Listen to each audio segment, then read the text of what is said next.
নমস্কার বন্ধুরা, আজকের চাকরির খবর শুনলেন। আপনাদের প্রত্যেককে স্বাগত জানাই। আজকের জব নোটিফিকেশনগুলি আমরা নিয়ে এসেছি ত্রিপুরা ফরেস্ট ডিপার্টমেন্ট থেকে, এবং আমাদের ইউটিউব চ্যানেলে কিন্তু অলরেডি একটি ফরেস্ট গার্ড নিয়োগ করার নোটিফিকেশন আপলোড হয়ে গেছে, এবং এইটা কিন্তু হচ্ছে আজকের দিনের নোটিফিকেশনের দ্বিতীয় নোটিফিকেশন যা পাবলিশ হয়েছে আজকে, এবং এখানে কিন্তু নোটিফিকেশনটি আপলোড হয়েছে ফরেস্টার পদে। ঠিক আছে, আপনারা যারাই ফরেস্টার পদে আবেদন করতে ইচ্ছুক আপনারা সম্পূর্ণ এই নোটিফিকেশনটি দেখুন, তা না হলে কিন্তু আপনাদের অসুবিধা হয়ে যাবে। আপনারা যারাই বিভিন্ন পোস্টে আবেদন করার জন্য ইচ্ছুক আছেন, তাহলে চলুন দেরি না করে দেখে নিই আজকের এই জব নোটিফিকেশনগুলি। হ্যালো বন্ধুরা, আজকের চাকরির খবর সন্ধানে আপনাদের প্রত্যেককে স্বাগত জানাই। আজকে আমরা একের পর এক জব নোটিফিকেশন আপলোড করছি সরকারি চাকরির, এবং আজকে আমরা দ্বিতীয় জব নোটিফিকেশনটি আপলোড করছি ত্রিপুরা ফরেস্ট ডিপার্টমেন্ট থেকে, যেখানে নিয়োগ করা হবে ফরেস্টার, এবং এখানে টোটাল শূন্যপদের সংখ্যা হচ্ছে 104 জন। আজকে আমরা সম্পূর্ণ বিস্তারিত আলোচনা করব। কয়টি পোস্ট, আপনাদের স্যালারি কত থাকছে, আপনাদের caste category wise vacancy distribution, আপনাদের এজ লিমিট কত থাকছে, লাস্ট ডেট অফ অ্যাপ্লিকেশন কত নাগাদ পর্যন্ত, আপনাদের সিলেকশন ক্রাইটেরিয়া থেকে শুরু করে সব কিছু সম্পূর্ণ শুধুমাত্র এই একটি ভিডিওর মধ্যে। তার আগে আমি আপনাদের প্রত্যেককে বলতে চাই, আপনারা ফার্স্ট টু লাস্ট আমাদের এই ভিডিওটি দেখুন, এবং আমরা কিন্তু আমাদের ইউটিউব চ্যানেলের মধ্যে ফরেস্ট গার্ড নিয়োগ করার যে নোটিফিকেশনটি বের হয়েছে সেই নোটিফিকেশনটিও কিন্তু আমাদের ইউটিউব চ্যানেলে আপলোড করেছি। আপনারা সেই ভিডিওটিও আমাদের ইউটিউব চ্যানেলে দেখতে পারবেন। আপনারা প্লিজ স্ক্রল করে আপনারা দেখে নিন। আমাদের ইউটিউব চ্যানেলের মধ্যে ফরেস্ট গার্ডেরও কিন্তু নোটিফিকেশান অ্যাভেলেবেল আছে, যেখানে আপনারা যারা মাধ্যমিক পাস যোগ্যতা সম্পন্ন আছেন আপনারা কিন্তু সেখানে আবেদন করতে পারবেন। তাহলে চলুন দেরি না করে দেখে নেই আজকের এই নোটিফিকেশনটি বের হয়েছে government of Tripura forest department থেকে। এখানে টোটাল ফরেস্টার নিয়োগ করা হবে 104 জন, এবং এই পোস্টগুলি হচ্ছে group C non graduated post, এবং এখানে আপনাদের স্যালারি থাকছে 5,700 টাকা থেকে 24,000 টাকা পর্যন্ত, এবং গ্রেড পে থাকছে 2200 টাকা লেভেল 7। এবং এখানে আপনারা যারাই আবেদন করবেন আপনাদের জন্য কিন্তু টেম্পোরারি পোস্ট কিন্তু রাখা হয়েছে এই ফরেস্টার। ঠিক আছে, আমি আবারও বলছি, এইগুলি কিন্তু হচ্ছে টেম্পোরারি পোস্ট। ধরে নিতে পারেন যে আপনারা কিছু বছর পর আপনারা কিন্তু রেগুলার হয়ে যেতে পারেন। ঠিক আছে, তাহলে চলুন কাস্ট ক্যাটাগরি ওয়াইজ ভ্যাকেন্সি ডিস্ট্রিবিউশনগুলি দেখে নিই।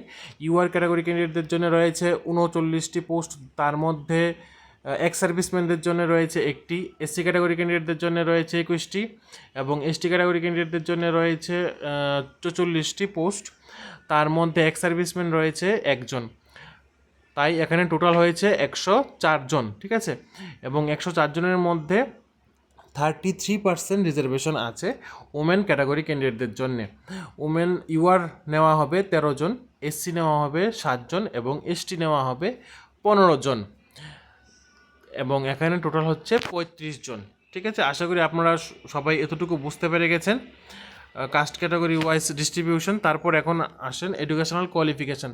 আপনারা যারা হায়ার সেকেন্ডারি পাস করেছেন আপনারা কিন্তু এখানে প্রত্যেকেই আবেদন করতে পারবেন। আপনারা যারা এখানে হায়ার সেকেন্ডারি পাস করেছেন আপনারা এখানে প্রত্যেকে আবেদন করতে পারবেন, এবং আপনাদের কিন্তু অবশ্যই বাংলা অথবা ককবরকের উপর যথেষ্ট নলেজ থাকতে হবে। তারপর আপনাদের এজ লিমিট থাকছে 18 থেকে 40 বছর পর্যন্ত, এবং এজ রিল্যাক্সেশন অ্যাভেলেবেল থাকছে 5 ইয়ার্স এসসি এবং এসটি ক্যাটাগরি ক্যান্ডিডেটদের জন্যে, এবং আপনাদের এজ কিন্তু ক্যালকুলেট করা হবে 1 মে। ঠিক আছে, 1 মে 2026 ধরে কিন্তু এজ ক্যালকুলেট করা হবে। তারপর চলুন আমরা দেখে নিই, এখানে আপনারা যারাই আবেদন করবেন আপনাদের কিন্তু অনলাইন অ্যাপ্লিকেশনের মাধ্যমে আপনাদের আবেদন করতে হবে, এবং অনলাইন অ্যাপ্লিকেশন শুরু হয়ে যাবে 1 মে থেকে, এবং last date of online application থাকছে 31 মে বিকাল 5:30 পর্যন্ত। অনলাইন অ্যাপ্লিকেশন কিন্তু লাস্ট ডেট। ঠিক আছে, তার আগে কিন্তু আপনাদের আবেদনপত্র সেরে নিতে হবে। সেম ডেটও কিন্তু ফরেস্ট গার্ডের জন্য কিন্তু রাখা হয়েছে। ঠিক আছে, আপনারা যারা ফরেস্ট গার্ড এবং ফরেস্টের জন্য আবেদন করবেন আপনাদের কিন্তু এই সময়ের মধ্যে আপনাদের আবেদনপত্র সেরে নিতে হবে। তারপর এখন আমরা দেখছি আপনাদের সিলেকশন প্রসেসের মধ্যে আপনাদের কিন্তু 85% মার্কস থাকছে রিটেন এক্সাম, এবং 15 মার্ক থাকবে আপনাদের ইন্টারভিউর মধ্যে। ঠিক আছে, এবং তার আগে আপনাদের কিন্তু ফিজিক্যাল স্ট্যান্ডার্ড টেস্ট হবে। ঠিক আছে, আপনাদের কিন্তু এখানে cut off marks may be different for the different categories of the syllabus written exam annexure বির মধ্যেও কিন্তু কাট অফ মার্ক এবং সিলেবাসগুলি কিন্তু অ্যাভেলেবেল আছে। আপনারা সেই সিলেবাস এবং কাট অফ মার্ক একটু দেখে নিন। আমরা কিন্তু আমাদের ইউটিউব চ্যানেলের মধ্যে সিলেবাস এবং কাট অফ মার্ক আলোচনা করব পরবর্তী ভিডিওর মধ্যে। তাহলে চলুন দেখে নিই ফিজিক্যাল স্ট্যান্ডার্ড কী থাকতে হবে। এখন আমরা দেখে নিচ্ছি ফিজিক্যাল স্ট্যান্ডার্ডের জন্য আপনাদের কিভাবে চেক করা হবে। মেল, জেনারেল এবং এসসি ক্যাটাগরিদের জন্য উচ্চতা থাকতে হবে 163 সেন্টিমিটার এবং চেস্ট গার্ড থাকছে নর্মাল 79 এবং এক্সপেনশন থাকছে 5 সেন্টিমিটার। তাও কিন্তু এসটি ক্যাটাগরিদের জন্য কম।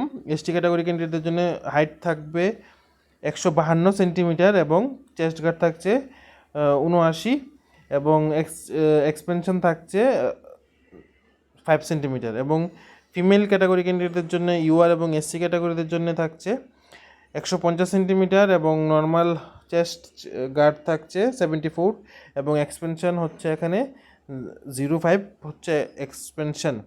তারপর ফিমেল ক্যাটাগরি এসটি ক্যাটাগরি ক্যান্ডিডেটদের জন্য হাইট থাকছে 145 এবং চেস্ট গার্ড থাকছে 74 এবং এক্সপেনশন হয়ে থাকছে 5 সেন্টিমিটার।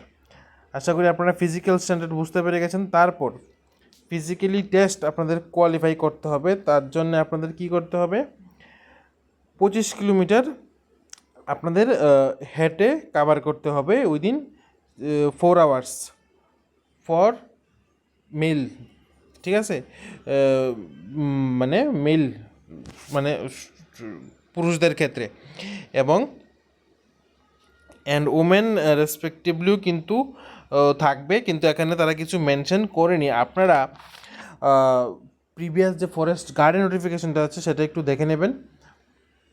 তারপর মেডিকেল ফিটনেস এখানে প্রত্যেকেরই কিন্তু চেক করা হবে, those who are candidate qualify.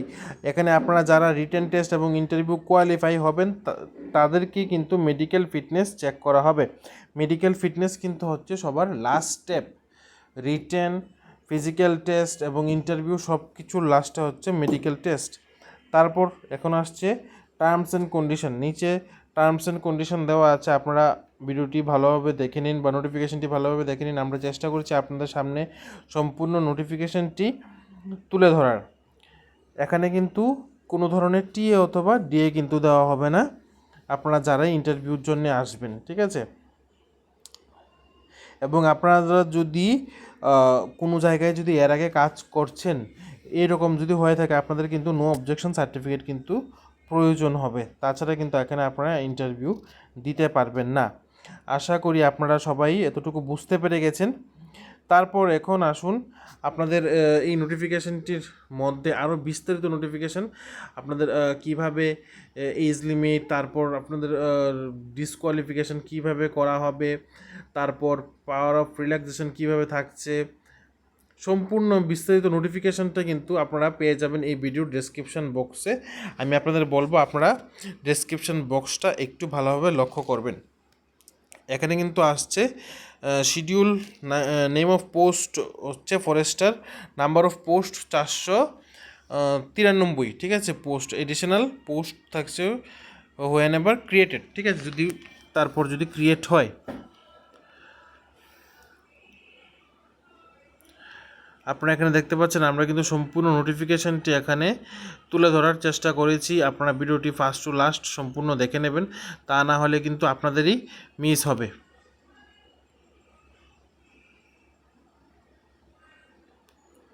এখানে রিটেন এক্সামের সিলেবাস কিন্তু এখানে তারা দিয়ে রেখেছে। সিলেবাস এখানে থাকছে রিটেন টেস্টের ম্যাথমেটিক্স, ইংলিশ, জেনারেল নলেজ এবং সায়েন্স থেকে থাকছে, ঠিক আছে। মার্ক ডিস্ট্রিবিউশনটা একটু আলাদা হতে পারে, কারণ কেন তারা কিন্তু এখানে 85 মার্কস কিন্তু তারা মেনশন করেছিল, কিন্তু এখানে কিন্তু ম্যাক্সিমাম মার্কস এখানে দিয়ে রেখেছে 20। জেনারেল নলেজ থেকে আসছে 100 এবং সায়েন্স থেকে থাকছে 30। এই মার্কস ডিস্ট্রিবিউশনগুলি একটু ডিফারেন্ট আছে, কিন্তু তারা চেষ্টা করেছে সবগুলি নোটিফিকেশান একসাথে করে প্রেজেন্ট করার। আশা করি আপনারা সবাই এতটুকু বুঝতে পেরে গেছেন। আপনারা যারাই আবেদন করবেন আপনারা অতি সত্বর আবেদন করে নিন, যা শুরু হয়ে যাবে 1 মে থেকে।